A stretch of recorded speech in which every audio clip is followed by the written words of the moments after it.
Section 4. Database Design Methodologies. Tujuan dari section ini adalah mahasiswa memahami bagaimana mengimplementasi perancangan basis data di dalam bisnis dengan menggunakan metodologi perancangan basis data. Modul 8, Conceptual Database Design. Tujuan dari modul tersebut adalah mahasiswa dapat menerangkan langkah-langkah perancangan basis data konseptual untuk diimplementasikan dalam proses bisnis. Identify entity types. Pada tahap ini kita mengidentifikasikan tipe dari setiap entity yang digunakan di dalam perancangan basis data tersebut. Dituliskan dalam 4 kolom, yaitu nama entitasnya, keterangannya, kemudian nama lainnya, dan kejadiannya. Contohnya adalah nama entitasnya staff, deskripsinya adalah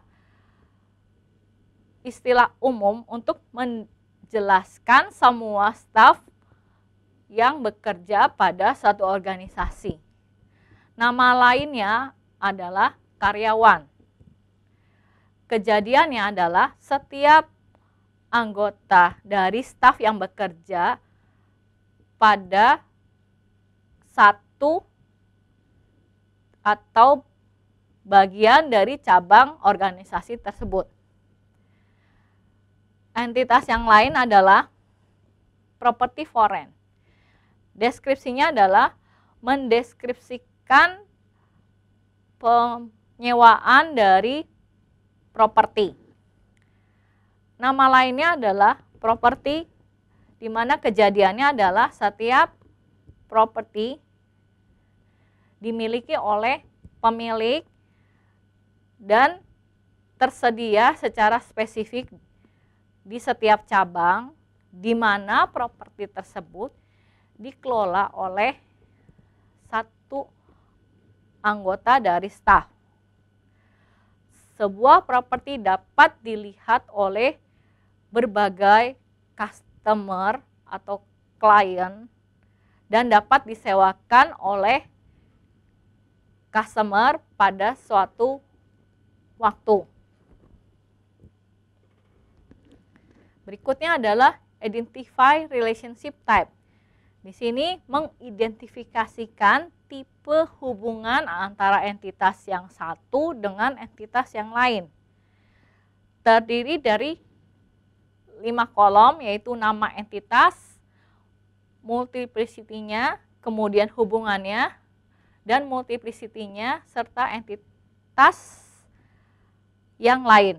Contohnya di sini antara staff dengan properti foreign, di mana memiliki multiplicity 0 sampai 1, yaitu bisa saja tidak ada sama sekali hubungan atau memiliki satu hubungan, di mana hubungannya itu bersifat manage, kemudian apa yang di-manage adalah properti foreign-nya. Kemudian jika kita membacanya arah berlawanan dari entity dari properti foreign ke staff, maka properti foreign memiliki multiplicity 0 sampai 100 di manage oleh staff. Jadi tidak ada sama sekali atau maksimum 100 dari properti foreign di manage oleh satu orang staff.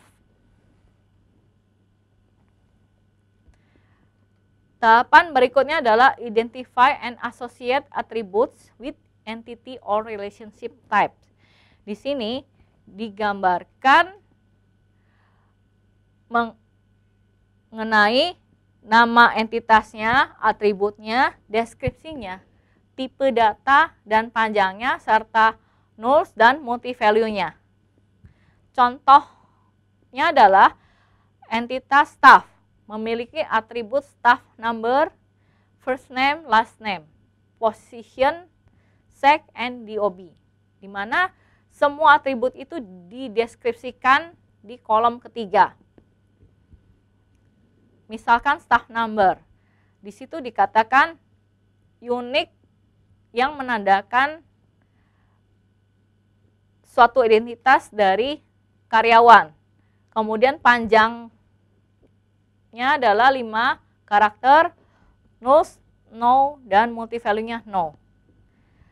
Kemudian F-name, first nama depan dari karyawan, 15 karakter, kemudian null-nya no dan multivalue-nya 0. L-name, nama belakang dari karyawan, 15 karakter, null-nya 0 dan multivalue-nya 0.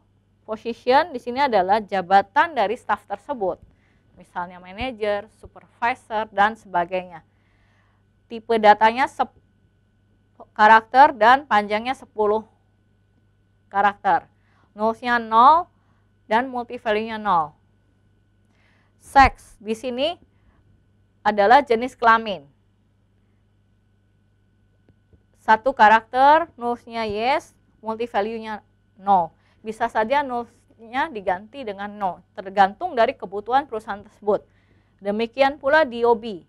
Itu adalah tanggal lahir dari karyawan, tipe datanya date, kemudian null-nya bisa diisi yes atau no, tergantung dari kebutuhan organisasi tersebut. Dan multivalue-nya no. Selanjutnya adalah menentukan atribut domain. Di sini contohnya adalah entitas untuk customer. Atributnya customer ID. Atribut domainnya dapat kita tuliskan karakter 6. Bisa saja karakter 10. Nah, formatnya P untuk digit awal, digit 2 dan seterusnya. Itu angka, maka kita tuliskan kurung siku 0 sampai 9. Kemudian atribut berikutnya adalah customer name, varchar 50. Customer address, varchar 50. City, varchar 30. Postcode, varchar 5. Langkah berikutnya adalah determine candidate primary key and alternate key attribute. Nah, langkah ini adalah menentukan apa yang dapat menjadi candidate key dan primary key. Candidate key itu adalah calon-calon yang bisa digunakan sebagai primary key. Jadi kita lihat dari entitas customer itu atribut mana yang bisa dijadikan calon primary key. Contohnya adalah customer ID, customer name, customer address. Ternyata primary key-nya adalah customer ID. Selanjutnya adalah consider use of enhanced modeling concept. Dan langkah ini merupakan opsional. Jadi bisa saja di sini staff supervisor digeneralisasi sebagai staff, kemudian private owner dan business owner digeneralisasi sebagai owner. Jadi disiapkan untuk pengembangan konsep berikutnya.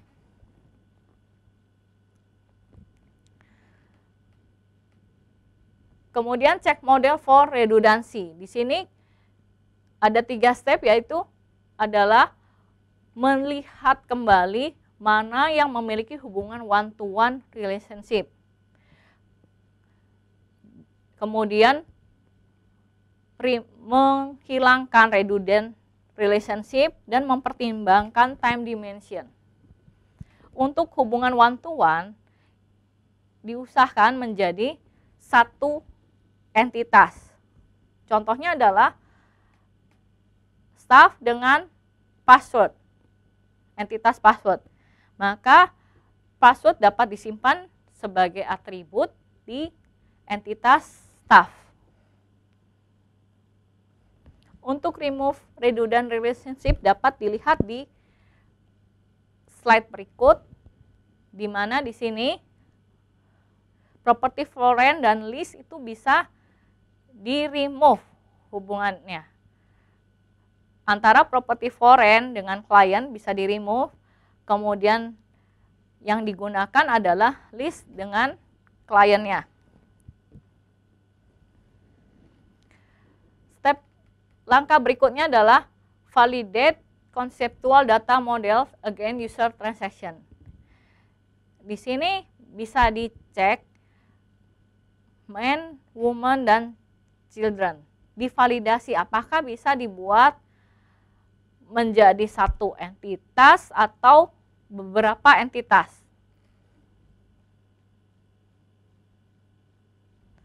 Kemudian mereview konseptual data model dengan usernya. Jadi IR ini dapat ditunjukkan dan dijelaskan pada user agar user bisa memberikan saran atau masukan yang berguna buat kesempurnaan dari model konseptual ini. Demikianlah modul 8. Terima kasih atas perhatiannya. Semoga bermanfaat bagi para pendengar. Sampai jumpa.